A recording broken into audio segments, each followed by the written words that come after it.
Bom dia, presidente. Como vai o senhor? Tudo bem? Bom dia, Mário. É um prazer imenso estar falando contigo, querido. Não estou em São Paulo, eu estou em São Bernardo do Campo. Opa! São Bernardo do Campo. Mário, é uma alegria. É uma alegria estar falando com você no Jornal da Bahia.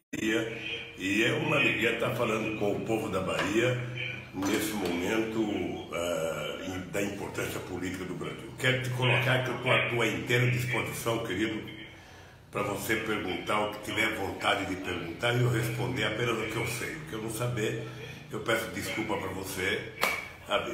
Mas estou à tua disposição, Mário. Presidente, vamos começar pelo seguinte. A sua candidatura eu tenho acompanhado, como sempre, há muito tempo, né, a sua vida, as suas declarações, os seus percalços, suas dificuldades. O senhor acha que a sua candidatura conseguirá ser registrada no Tribunal Superior Tribunal Eleitoral? Eu acho que ela tem que ser registrada, Mário. Sabe por quê? Porque eu acredito que haverá nas instâncias superiores a preocupação em analisar o processo. Eu não posso ser vítima de uma mentira que começou contada pela Polícia Federal, primeiro pela imprensa, depois pela Polícia Federal, depois pelo Ministério Público e depois pelo Moro. Todos eles sabem que o apartamento não é meu, mesmo assim tiveram a ousadia de me condenar 12 anos por conta do apartamento que o próprio Moro diz no recurso que não é meu.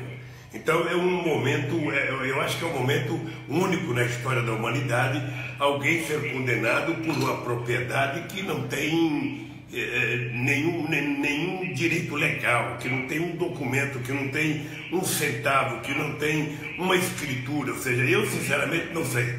A impressão que eu tenho é que eu estou vivendo num outro planeta, porque eles começaram inventando, depois de inventarem que tinha ligação com a AF, com a Petrobras, aí trouxeram a empresa do Panamá, aí descobriram que a empresa do Panamá era dona do helicóptero da Globo e do apartamento da Globo lá em Paraty, aí tiraram a empresa do Panamá, sabe? E me condenaram. Então eu acho uma coisa tão absurda que eu acho que hoje tem um julgamento no STJ.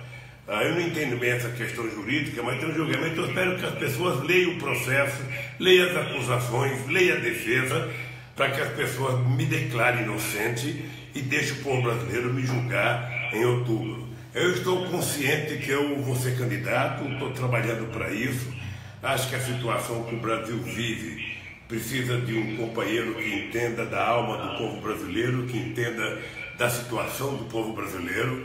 E eu quero provar que o país não precisaria estar sofrendo o que está sofrendo. O Brasil é um país extraordinariamente importante, grande, tem um potencial extraordinário e eu quero provar isso. Agora eu estou na dependência da justiça. Vamos ver o que vai acontecer, Mário. Estou otimista, Mário. Presidente, o que acontece é que, na realidade, os fatos estão acontecendo de tal forma, e a imprensa também trabalha de uma forma tal, de que boa parte da população, que a gente, e aqui, por exemplo, nós estamos fazendo essa entrevista, como sempre fizemos, e eu tenho muita alegria em conversar com o senhor, mas as pessoas estão muito raivosas, e tem muita gente que acredita que o senhor cometeu os delitos todos, que o sítio é seu, que o apartamento é seu, que o senhor incentivou a Petrobras a cometer aquelas irregularidades todas, como apareceu naquele PowerPoint do Ministério Público. O que é que o senhor atribui? Olha, primeiro, Mário, tem muito mais gente que não acredita do que acredita. Segundo, é fácil eles me desmoralizarem. É só provar que é meu. Apresenta um documento, uma escritura, um cartório, alguma coisa.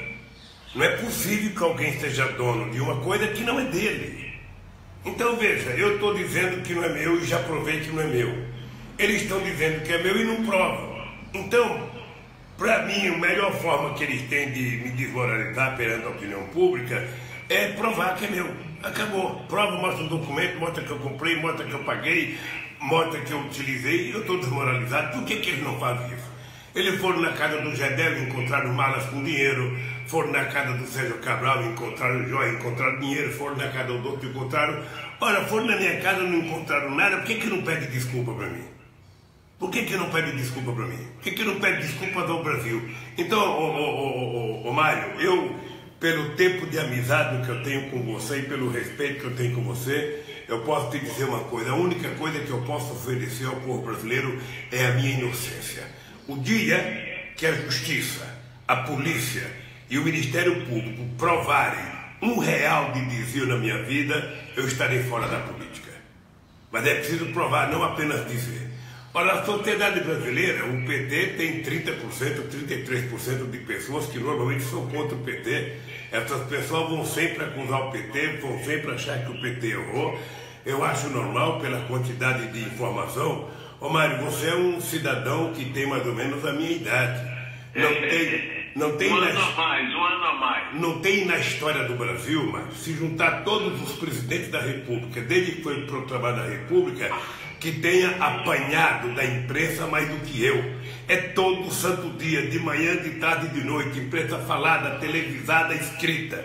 E quando ele faz pesquisa, eu estou em primeiro lugar e sozinho eu ganho as eleições no primeiro turno. Eles sabem disso. É por isso que tem unanimidade hoje de não querer que eu seja candidato. As pessoas não querem que eu seja candidato, porque se eu for candidato, eu posso primeiro ganhar no primeiro turno. Se não ganhar, vou para o segundo turno e ganho no segundo turno. E eles sabem que eu posso fazer com que o pobre seja menos pobre, que as pessoas voltem a trabalhar, voltem a ter emprego, voltem a sorrir, voltem a comer melhor, voltem a passear melhor, voltem a ser feliz nesse país. Ó. É isso que eles têm medo. É dar cidadania às pessoas mais humildes, às pessoas que trabalham neste país. Então, eu tô nessa agonia, sabe, esperando o bom senso da justiça, esperando, sabe, que prevaleça a verdade. E eu, por mim, você falou do PowerPoint, aquele PowerPoint, aquele Delanhol deveria ter sido exonerado apenas do serviço público depois que aquele menino contou aquela mentira. Quer dizer, ele contou uma mentira deslavada, inventou uma história, e quem conta a primeira mentira passa o resto da vida mentindo porque não tem como justificar a mentira. E eu estou desafiando eles. Sabe? Eles têm 500 processos contra mim. 500 processos contra mim. Sabe? E eu desafio eles em cada um provar se tem alguma verdade contra mim. Enquanto eles não provarem, eu vou dizer que eles são mentirosos, são irresponsáveis e que não agem pensando nesse país. Agem pensando na corporação, ou quem sabe numa parte da corporação, porque o Ministério Público é uma instituição séria. E ela precisa que as pessoas que a compõem ajam com seriedade e não ficar dando espetáculo de pirotecnia, contando coisa que não existe, inventando coisa que não existe, como fez o Janot. Depois de fazer todas as bobagens que fez, foi para a Colômbia dar aula, né? E tem muita gente que mentiu nesse país, a começar da imprensa. Você veja, o Moro, para me condenar, ele cita o jornal o Globo, como se o jornal o Globo fosse um parâmetro de alguma seriedade nesse país. Então eu já estou processando o Globo, já estou processando todo mundo, porque a única coisa que eu quero é a minha inocência. Sabe? Eu quero que um dia essa gente tenha coragem, a dignidade de pedir desculpa pelo que estão fazendo nesse país. Eles não respeitam família, não respeitam filhos, não respeitam o povo, sabe? E difamam as pessoas de qualquer jeito, com a maior irresponsabilidade, e isso eu sinceramente não aceito. Não aceito. Eu já tenho 72 anos, não sei quantos anos que eu tenho de vida, mas se eles não estavam habituados a enfrentar alguém que gosta de brigar, eles vão enfrentar o Lula, porque eu gosto de defender a minha inocência, a minha dignidade e a minha honra, e sobretudo a honra desse país. Esse país não pode terminar assim. Ou seja, todo dia tem mais notícia de negativa do que notícia positiva para esse país. Vamos ver o que fizeram com o meu companheiro Jacques Wagner. Mário, sabe, é pura pirotecnia. Você acha que precisava fazer coerção, invadir a casa do Jacques Wagner, quando poderia convidá-lo para prestar um depoimento? É um absurdo do absurdo, meu filho. Então eu tenho que me insurgir contra isso e estou inteiro aqui para brigar contra isso. Mas você sabe que eu sou um homem que não não sou de carregar mágoa, não sou de ficar rançoso. Eu digo todo dia que quem tem 72 anos não pode mais ficar com ódio, porque dá muita via. Então, eu quero numa boa, que essa gente peça desculpa pela quantidade de mentira que já falaram contra mim. Eu estou conversando diretamente de São Bernardo com o presidente Luiz Inácio Lula da Silva. Ele está transmitindo através do Facebook Lula Oficial. Quem quiser ver, está aí com uma belíssima camisa amarela. Daqui eu estou vendo o presidente. Mas, presidente, agora o Tribunal Regional Federal da 4ª Região lá de Porto Alegre vai decidir se aceita o embargo de declaração interposto por sua defesa ou não. Se não aceitar, e parece que é essa a tendência, eles podem solicitar a sua prisão imediata. O Supremo deverá julgar esse habeas corpus que o senhor está impetrando no favor de evitar essa prisão logo. No caso de que aconteça o pior, como é que o senhor acha que poderá chegar ao ponto de registrar sua candidatura no Superior Tribunal Eleitoral? Olha, o pior já aconteceu, Mário. Eu estou sendo vítima de uma campanha, sabe, desde 2005. Se você acompanhar determinados canais de televisão, você vai perceber que todo santo dia, no Jornal da Manhã, no Jornal da Meio-Dia, no Jornal das 5, no Jornal das 7, no Jornal das 9, no Jornal das 10, é denúncia contra mim. E a única coisa que eu peço é o seguinte: meu Deus do céu, prove alguma coisa, prove um delito na minha vida, prove um real, prove um aumento de patrimônio, qualquer coisa. Então o pior já aconteceu, meu filho. Sabe, eu sinceramente acho que eles podem mandar prender, podem mandar soltar, podem mandar fazer tudo, porque depois daquela votação no TRF4, sinceramente, se dependesse dali, eu não teria por que acreditar na justiça. Porque aquilo foi uma encenação de uma coisa absurda. A impressão que eu tenho é que nenhum juiz teve a menor preocupação de ler os autos do processo. Eu espero que nas instâncias superiores, sabe, esse processo seja revisto, seja repensado, para as pessoas poderem não me transformar no primeiro preso político brasileiro. Porque se não provarem R$1 na minha conta, se não provarem $1 na minha conta, se não provarem uma telha na minha conta que não seja minha, eu terei que ser considerado um preso político. E eles então terão que arcar com uma responsabilidade, sabe, de ter a pessoa que foi o melhor presidente do Brasil, a pessoa que lidera todas as pesquisas da opinião pública, sabe, qualquer uma, seja feita por inimigo ou por amigo, ou seja, eles vão ter que arcar com o preço de decretar a minha prisão. Tem gente que achava que eu deveria ir fugir para outro país, para a embaixada. Não vou.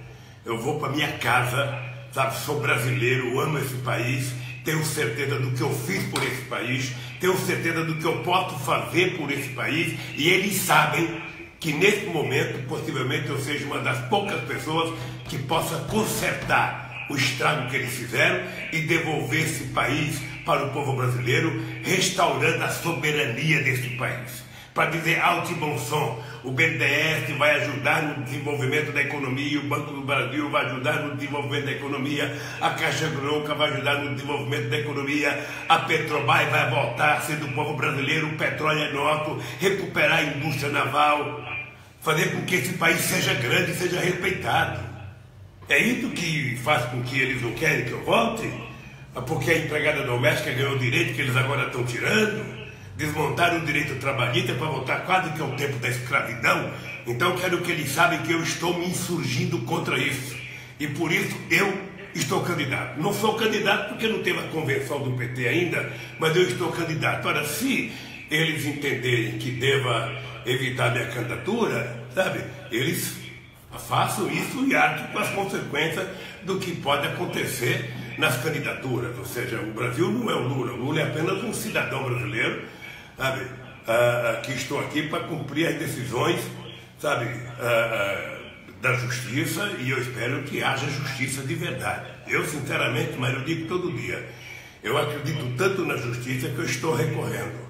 Agora, eu fico muito triste quando eu vejo a justiça, a polícia e o Ministério Público subordinado a determinados meios de comunicação. Subordinado. Essa é a verdade. É uma mentira, criando outra mentira, sustentando outra mentira, criando outra mentira, tentando incutir na cabeça do povo, sabe, apenas desgraça. E eu aprendi a lutar contra isso. Aprendi. Ele sabe que eu aprendi a lutar, ele sabe que eu sei conversar diretamente com o povo, e é isso que incomoda eles. Puxa vida, nós batemos tanto no Lula, nós execramos o Lula, invadimos a casa do Lula, invadimos a casa do filho do Lula, colocamos gravação do Lula e da dona Marisa em conversa íntima, colocamos conversa do Lula com a Dilma, coisa que era proibida, e esse cara sobrevive. Eu sobrevivo, sabe por quê, Mariquete? Porque as pessoas pensam que eu sou Lula, apenas o Lula. Acontece que tem milhões de Lula nesse país, milhões de pessoas melhores do que o Lula, milhões de pessoas na anonimato aí na Bahia nos ouvindo agora, que sabem que luta mais do que o Lula. Essa gente que está vendo o que o Rui Costa está fazendo no Bahia, que a Bahia está crescendo, que a Bahia está gerando emprego, essa gente que sabe o bem que o Jacques Wagner fez na Bahia e que agora vê contra o companheiro Jacques Wagner o mesmo que estão fazendo comigo. Então é o seguinte, tem gente que tem medo. A única coisa que me dá medo, mas é mentir com esse povo. E portanto, meu caro, eu jamais mentirei para o povo. Eu dizia isso na porta da fábrica em 1978. Eu não tenho medo nem da morte. Eu tenho medo de não poder ser verdadeiro com vocês e mentir. Portanto, é o seguinte, a única coisa que eu não vou fazer é contar mentira para o povo brasileiro. E quero dizer o seguinte, ó, nós poderemos consertar esse país. Esse país pode voltar a gerar emprego, pode voltar a gerar salário, pode voltar a gerar renda, pode ter milhões de micro e pequenos empreendedores, pode voltar a ser feliz, as pessoas podem voltar a comer carne, a comer frango, a comer peixe, a viajar de avião, as pessoas podem voltar a ter casa própria, trocar um jumento por uma motocicleta, tudo isso é que as pessoas querem e tudo isso é que nós vamos fazer. Este país voltar a crescer e melhorar a vida do nosso povo. Ô, presidente, eu me lembro quando o senhor foi eleito a primeira vez, em 2002, e estava montando o governo, o senhor não quis fazer acordo com o PMDB. José Dirceu, na época, foi quem trabalhou mais nessa direção. O senhor acha que essa aliança do PT com o PMDB, que acabou cedendo a vice-presidência a Michel Temer, foi um erro cometido pelo seu partido? Não, Mário, é importante que a gente discuta política em função do momento histórico que nós temos que discutir política. Imagina o Congresso Nacional hoje. São 513 deputados, Mário. O maior partido, que é o PT, tem 58 deputados. O PMDB tem 57 ou 58. Depois você tem um monte de partido com 40, com 30, com 20, ou seja, você tem quase 30 partidos. Então, se você estivesse na Alemanha, se você estivesse na França, nos Estados Unidos, na Espanha, onde tem 2 ou 3 grandes partidos, fica muito fácil você construir uma coalizão política. Aqui no Brasil você tem que negociar com 20 partidos, com 25 partidos, em que o presidente do partido toma uma decisão, o líder do partido não acata. É muito difícil. É muito difícil. Quando eu fui eleito presidente, eu tinha 91 deputados e o Congresso tinha 513 e eu precisava de 247. O Temer agora, o que o Temer está fazendo? Sabe? Enquanto eles estão preocupados com as nomeações que nós fizemos, eles nunca se preocuparam como é que o Fernando Henrique Cardoso conseguiu aprovar a reeleição. Eles nunca se preocuparam como é que o Temer está governando e conseguiu derrotar 2 propostas de cassação do mandato dele. Olha, então vamos parar de hipocrisia. Sabe? A gente tem que fazer, sabe, aliança política com quem ganha as eleições, com quem participa. É importante que o povo comece a assumir responsabilidade, porque não adianta votar no presidente progressista e votar no Congresso conservador. As pessoas têm que votar no presidente progressista, em deputados progressistas, senadores progressistas, para que a gente possa mudar o que tem que ser feito. E o que eu estou dizendo alto e bom som? Para não mentir para ninguém. Essa é uma campanha, Mário, que eu quero fazer olhando no olho teu, da tua filha, do teu neto, do teu bisneto, da minha bisneta, do teu mano. Nós, para consertar esse país, temos que revogar a PEC do gasto. Nós temos que fazer um referendo revogatório ou uma nova constituinte, porque a Constituição de 88 já foi para o beleléu, tem mais de 105 emendas constitucionais que mudaram a Constituição. Eles estão desmontando a Petrobras para entregando a Petrobras para as multinacionais. Eles estão tentando acabar com a soberania brasileira. Esse país não pode deixar de ser soberano. Então nós vamos ter que fazer coisas muito fortes. Eu, por exemplo, tenho clareza que quem trabalha, quem ganha até 5 salários mínimos, não deve pagar imposto de renda nesse país. Entretanto, nós precisamos taxar forte herança nesse país. Em qualquer país do mundo, a herança paga imposto de renda. Aqui no Brasil, não. Sabe? É preciso taxar o rentismo. Quem estiver vivendo de rentismo vai ter que pagar muito imposto de renda para a gente poder diminuir a carga em cima dos que vivem de trabalho e da classe média brasileira. Então eu quero ser muito honesto, muito sincero. Eu não tenho por que contar meia mentira para esse povo.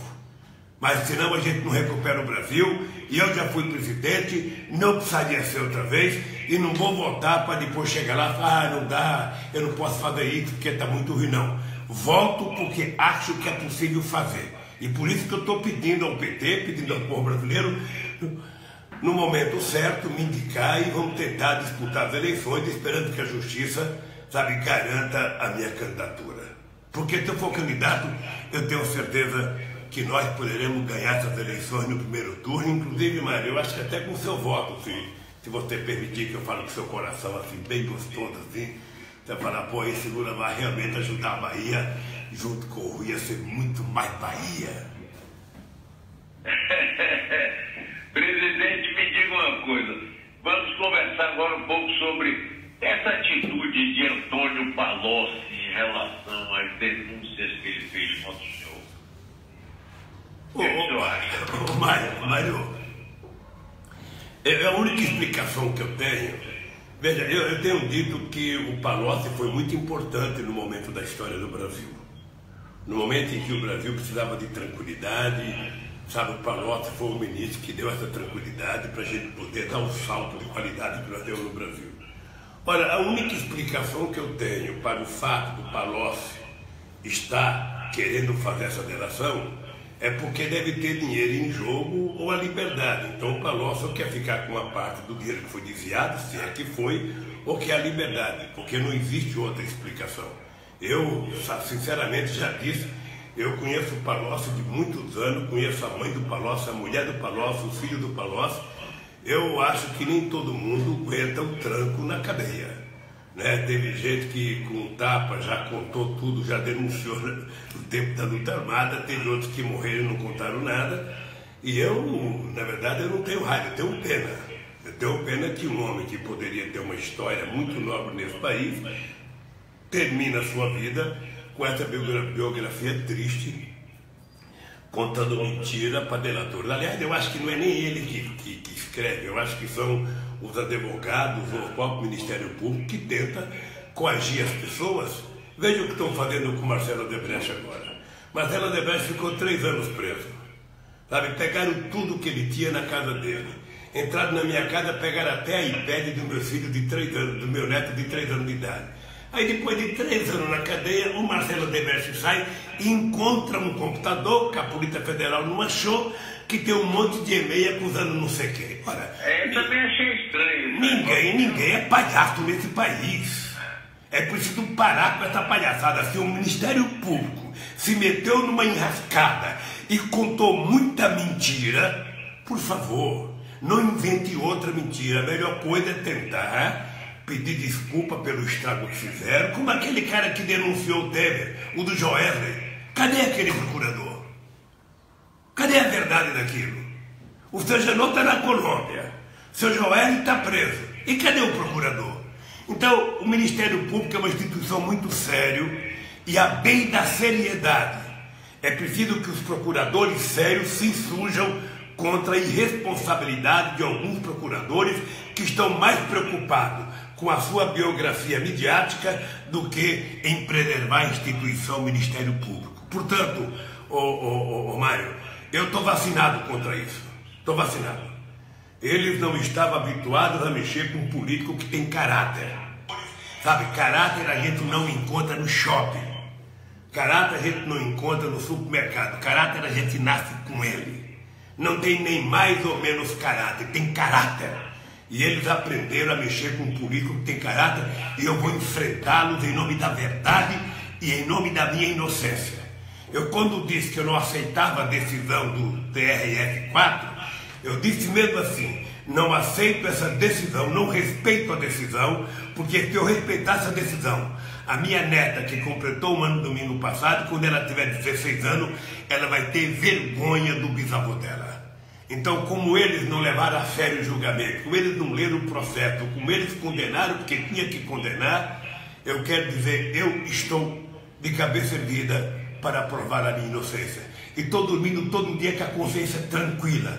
Eu não sei se eles conseguem dormir com a consciência tranquila que eu durmo toda noite. Presidente, a gente não pode deixar de reconhecer, inclusive, esse clima de ódio. Aqui, por exemplo, tem vários ouvintes aqui contra o senhor, mas vamos dizer assim, eu sou adepto da tese de que não existem inocentes na política, o que não significa que todos são corruptos. É lógico. Mas a campanha de difamação e ódio contra Lula é vergonhosa.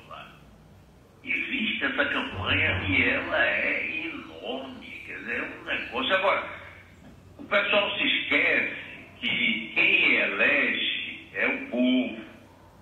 Não é? E por que, com tanto ódio, com tanta agressividade, com tanta campanha feita contra o senhor, quando qualquer pesquisa ele coloca em primeiro lugar? Mário, você, como bom baiano, vive o Bavi todo mês e todo ano. Ou seja, quem torce por Bahia tem uma bronca do Vitória, quem torce por Vitória tem uma bronca do Bahia. Quem torce por Corinthians tem uma bronca do Palmeiras, quem torce por Palmeiras tem uma bronca do Corinthians, quem torce por Vasco e assim por diante de Flamengo, tá? Na política é assim, você tem 33% de eleitores no Brasil que são lulistas, que são petistas, que são de esquerda. Você tem uns 30% que são de direita. E você tem 30% da sociedade que é aquela parte que está disposta a ouvir e a ser convencida. É essa parte da sociedade que decide o segundo turno.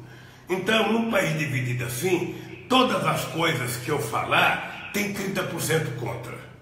Todas as coisas que eu falar. Né? Você não vai admitir que um torcedor do Bahia acredite em alguma coisa do Vitória e vice-versa. Então, eu trabalho com isso muito legal, ou seja, por isso que eu fui favorável ao segundo turno, porque no primeiro turno você disputa e no segundo turno você compõe e ganha as eleições, como eu ganhei com 62% em 2006, e você constrói a maioria, sabe, para poder governar o Brasil. A sociedade é assim. Agora, o que eu fico muito preocupado é com o ódio disseminado com base na mentira. Aquele PowerPoint que aquele Delayol montou há 2 anos atrás, eu acho que cada petista deveria abrir um processo contra ele, porque ele diz que o PT é uma quadrilha.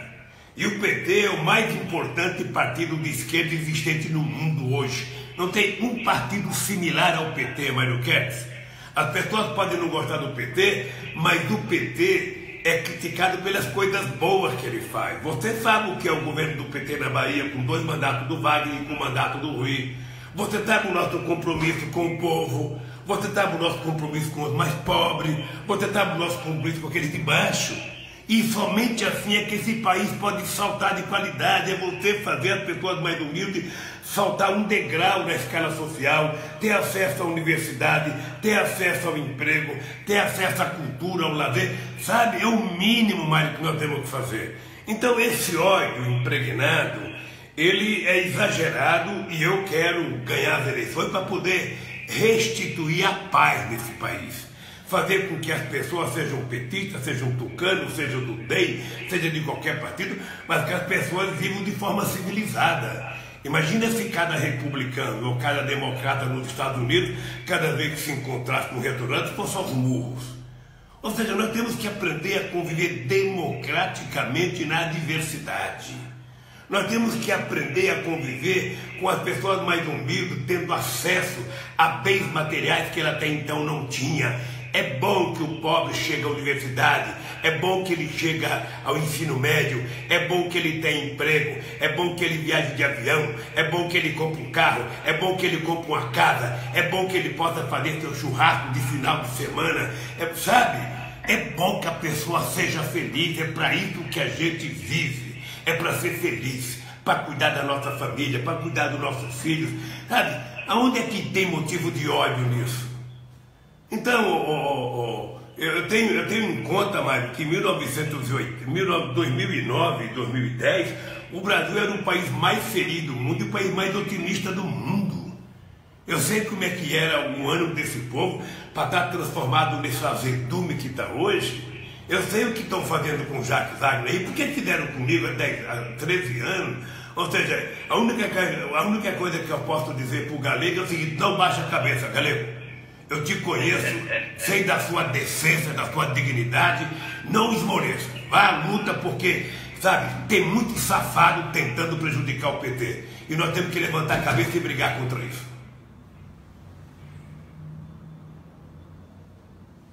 E olha, a possibilidade da candidatura do senhor não ser registrada fica atiçando cada vez mais a direita e a extrema-direita, né? A gente vê aí. O prefeito de São Paulo, felizmente, esse aí parece que morreu pro mundo, porque ele achou que ia ser o anti-Lula, atropelou uma traição terrível. Eu fiquei envergonhado. Ele me pediu para entrevistar ele 2 vezes, eu entrevistei, porque aqui o senhor sabe, todo mundo fala, todo mundo ouve. Esse cidadão achou que ganhou a eleição do primeiro turno, que ia ser o presidente da República, e queria dar uma de Jânio Quadros, quebrou a cara. Mas aí vem esse Bolsonaro, agora vem o dono da loja Riachuelo, né? Vem Henrique Meirelles, toda a turma que representa o mercado. Aí eu pergunto, tá bom, vocês representam o mercado, e quem que representa o povo? O mercado elege alguém ou é o povo que elege alguém? O povo hoje tem acesso a informações suficientes para não depender da elite, porque nós que temos mais ou menos a mesma idade, presidente, sabemos que no passado, não é, os empregados dos nossos antepassados perguntavam: doutor, em que é que eu voto? O que é que eu faço? Em quem é que o senhor está? Com quem é que o senhor está? Hoje não tem mais isso.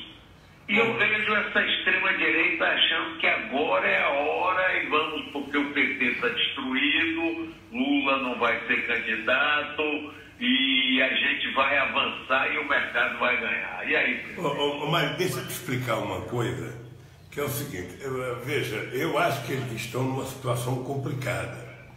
Primeiro porque eles não conseguem ter um candidato que tenha credibilidade junto à sociedade. O que surgiu depois do tudo isso foi o Bolsonaro, que tem um crescimento pequeno, mas constante. O Temer agora, quando lançou esse projeto de intervenção no Rio de Janeiro, o Temer trocou uma proposta da Previdência que tinha 80% contra por uma proposta que tem 80% favorável, que é a questão da segurança pública. O Temer está se colocando como possível candidato a presidente para defender, sabe, o seu legado. O Temer tem 93% de rejeição, ou seja, é muito complicado. O Alckmin não cresce na pesquisa, ou seja, então no fundo, o que deixa eles preocupados e deixa eles irados é que só tem uma unanimidade agora. Eles estão todos tentando evitar que eu seja candidato por uma razão. Se eu for candidato, eu posso ganhar no primeiro turno e certamente vou para o segundo turno e posso ganhar no segundo turno. Se eu não for candidato, então todos eles pensam, mas nós temos 2 chances. Tem 2 vagas em disputa se Lula não for. Ora, eu acho que o Brasil não pode continuar pensando pequeno. Eu quero ser candidato porque sou inocente. e espero que a justiça prove a minha inocência até o dia de registrar minha candidatura. Obviamente que se eu não for, sabe, inocentado e eu tiver com a ficha chuva, eles não vão deixar nem meu nome entrar na cédula. De qualquer forma, eu quero ser uma pessoa de muita influência na política brasileira, porque eu vou continuar andando pelo Brasil, continuar falando com o povo brasileiro, e a verdade é que eles não conseguiram construir candidatura porque não tem o que falar para o povo brasileiro. Ora, uma gente que só fala em corte, e toda vez que eles cortam é em prejuízo do povo. Ninguém fala em cortar nada dos ricos, é só dos pobres, é só dos trabalhadores. São quase 13 milhões de desempregados. O Mário, aqui em São Paulo, no Rio de Janeiro, cresce. Não sei se em Salvador, olha os sítios, o número de pessoas pobres na rua, o número de pessoas, sabe, deserdadas, pessoas que estão desempregadas, pessoas que perderam a casa, pessoas que não podem mais pagar aluguel, pessoas que estão dando filho para parente cuidar porque não conseguem cuidar. Esse país que há 8 anos atrás trabalhava para ser a 5ª economia mundial. Olha, como é que eu posso me conformar quando eu vejo uma elite perversa entregando esse país a meia dúzia de pessoas? Como é que eu posso ficar tranquilo quando eu vejo a Polícia Federal, o Ministério Público, sabe, denunciando o Brasil ao mundo? Porque, veja, se quer prender alguém do BR Foods, que prenda. O que não pode é tentar criar uma imagem do Brasil em que o Brasil seja prejudicado. Sabe, essa gente tem que pensar no Brasil e não na sua carreira. Essa gente tem que pensar nas pessoas mais humildes, das pessoas que querem trabalhar, que querem estudar, que querem viver dignamente, que querem morar. Não é possível que as pessoas não se deem conta, sabe? É por isso que eu estou muito orgulhoso do nosso governador Rui Costa, porque a Bahia está crescendo, porque tem programas para a juventude. É isso que eu quero para esse país. E você sabe, Mário, que eu não estou fazendo promessa. Eu estou dizendo para você que é plenamente possível a gente fazer esse país voltar a ser feliz, acreditar no Brasil, produzir mais, comer mais, ganhar mais e todo mundo viver feliz. Estou te garantindo, o mercado não quer o Lula, eu não vou pedir voto para o mercado. Se o mercado quiser votar nos outros votos, eu vou conversar com o povo brasileiro. A partir do povo brasileiro é que alguém deva querer ser presidente da República desse país. Então eu vou tentar ocupar esse espaço, vou tentar continuar falando com as pessoas, vou continuar viajando. Estou fazendo uma caravana agora, dia 19, eu vou para o Rio Grande do Sul, vou visitar o túmulo do Brizola, do Jango e do Getúlio para poder falar da destruição da legislação trabalhista brasileira, vou encontrar com o Pepe Mujica na divisa Uruguai e Brasil, vou visitar a universidade, vou conversar com um pequeno produtor, vou conversar com um grande produtor, sabe? Depois vou terminar meu ato na Boca Maldita, lá no Paraná, dia 24 de março. Então é o seguinte, querido, é o seguinte, eu não tenho outra coisa a fazer a não ser mostrar que esse país tem jeito, a mostrar sonhos e esperança para esse povo. Porque de desgraça a televisão mostra todo dia. Eu quero mostrar esperança. Presidente, hoje é dia 6 de março, desculpe, e estão anunciando sua prisão ainda neste mês de março. Quem está anunciando? E aí, se o senhor for preso, o que vai acontecer? Quem está anunciando? Qual vai ser o seu caminho, a sua atitude? Escolher um outro candidato? Eu não sei, o que é que o senhor pensa? Não, deixa eu te falar, a candidatura, ela só pode ser anulada depois que eu me inscrever. Enquanto eu não for candidato, isso só 15 de agosto. Aconteça o que acontecer agora, meu filho, sabe? Eu posso ser indicado pelo PT em agosto e aí começa o processo de saber se eu posso ou não ser candidato. Então, se eu aceitar qualquer coisa antes disso, eu estarei fazendo o jogo dos meus adversários.